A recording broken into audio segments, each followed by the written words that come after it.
Bonjour, aujourd'hui on voit comment échanger par mail, par correspondance, par texte, une situation spécifique aux échecs. Pour échanger une situation spécifique, vous avez deux options principales. Décrire la position des pièces, ça c'est le moyen le plus précis de partager l'état actuel de l'échiquier. On parle de notation Penn ou Forsyth Edwards Notation, F-E-N. C'est une chaîne de caractères au format spécifique qui va représenter la situation, prenant en compte le roc, la prise en passant, la règle des 50 et le joueur qui doit jouer.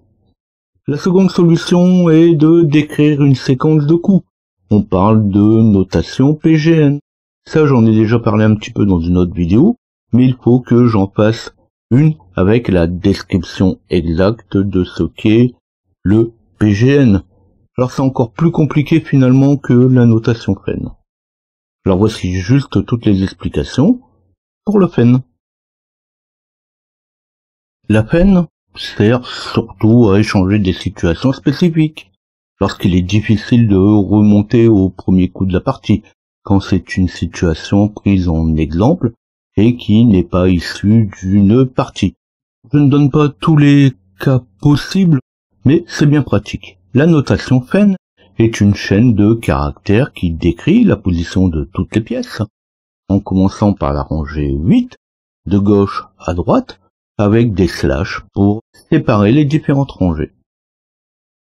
La couleur qui doit jouer, les possibilités de roc pour chaque camp, le petit et le grand roc, la case où une capture en passant est possible, le nombre de demi-coups depuis le dernier coup de pion ou de capture, ça c'est pour la règle des 50. Le numéro de coup complet. Là je vois pas trop pour quelle raison. La Fenn est très compacte, mais peut être difficile à lire pour les non-habitués.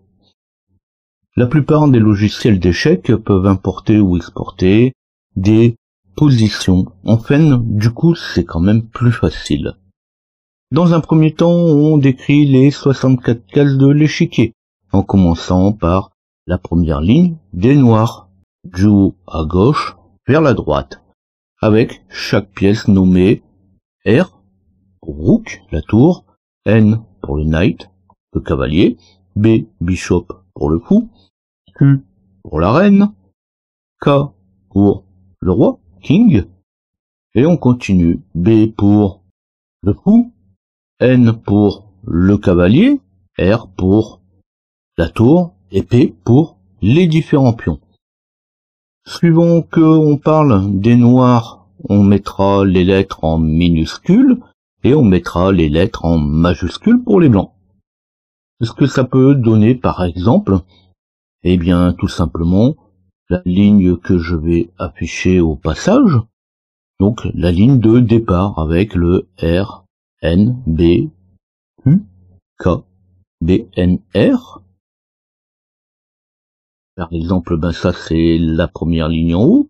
Après on peut avoir avec les 8 P, donc pour la deuxième ligne, pour les pions, et pour les lignes du bas, et bien tout simplement, pour les blancs, le P en majuscule et le R, N, B, Q, K, B, N, R pour les blancs en majuscule. Et pour les cases vides, on ajoute un chiffre de 1 à 8 qui va donner le nombre de cases vides qui se suivent.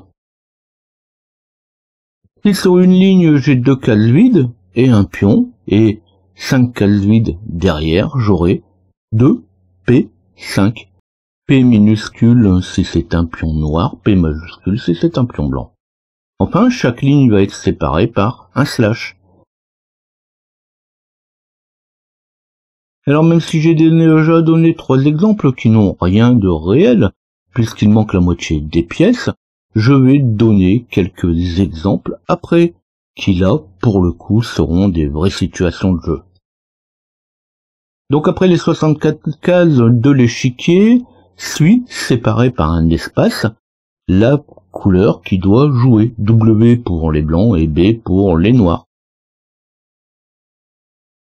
Séparé encore par un espace, le petit roc, donc noter K en minuscule ou en majuscule suivant les blancs et les noirs, pour le côté du roi, et pour le grand roc, Q, puisque c'est le roc qui se fait du côté de la reine, et toujours en minuscule ou majuscule pour les blancs ou les noirs. S'il n'y a pas de roc possible, on met quand même un tiret, donc en fait le champ existe quand même, mais s'il n'y a ni petit roc, ni grand roc, ni d'un côté ni de l'autre, si aucune possibilité de roc n'est donnée, on met un tiret. La valeur existe, mais on dit qu'il n'y a rien. Les 6 champs sont toujours représentés par une valeur ou par un tiret s'il est vide. Avec les colonnes de A à H, avec A à gauche pour les blancs. La prise en passant est notée comme ça. A, B, C, D, jusque H. 6, puisque la prise en passant se fait toujours sur la ligne 6, ou la ligne 3, suivant qu'on prend les blancs ou les noirs. Elle contient la case où le pion sera pris, celle où va atterrir le pion qui va prendre la pièce. Et pareil, s'il n'y a pas de prise en passant possible, on remplace le champ par un tiret. Vient ensuite le compteur de demi-coups, le nombre de demi-coups pour la règle des 50, remis à 0 à chaque fois qu'un pion bouge ou lorsqu'il y a une capture. Alors pour ce chiffre, la règle des 50 ne se joue pas toujours, même si c'est un droit du joueur, 50 coups, sans rien faire, sans bouger un pion, bon, généralement, on s'arrange quand même pour bouger une pièce. Sinon, de toute façon, ça veut dire qu'on est en train de tourner en haut. Et enfin, le numéro de coups complet. Au départ d'une partie, on va jouer le premier coup, donc le numéro est à 1. Alors j'ai pas trop bien compris le pourquoi, vu qu'on ne compte pas le nombre de coups, en tout cas aux échecs. Je vous donne quelques exemples de Fen. Donc, je vous mets le texte et j'affiche ce que ça donne.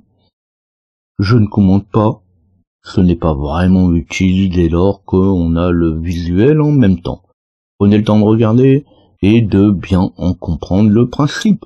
Comme j'ai déjà tout dit, vous reprenez ce que j'ai dit et on applique. Ne soyez pas frustrés si vous ne comprenez pas tout du premier coup. Faut y aller calmement.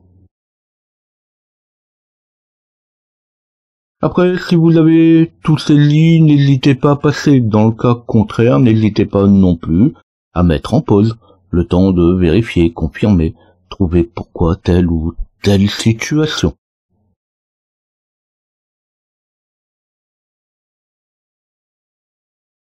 Je termine par quelques représentations de jeux réels, pas plus compliquées que les précédentes, mais bien avec des situations de jeu possibles, de cours, de parties, et, oui, des cas que j'aurais pu rencontrer, bien que n'ayant rien de stratégique. J'ai dit que la plupart des logiciels étaient en mesure d'importer ou d'exporter des Fen.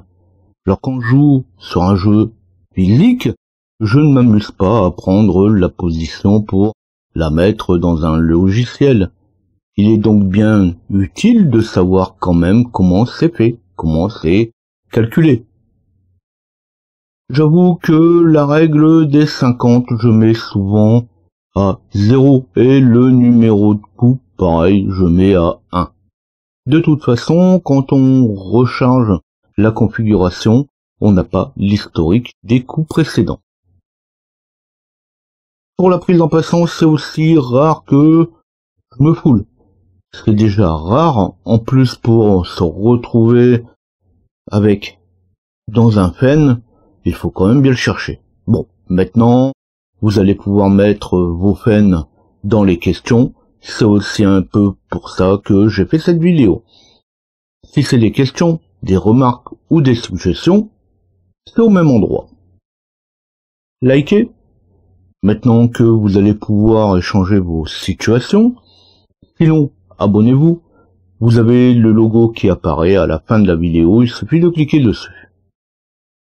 Alors désolé, c'était un peu long, il fallait bien parler de tout. Alors, à bientôt.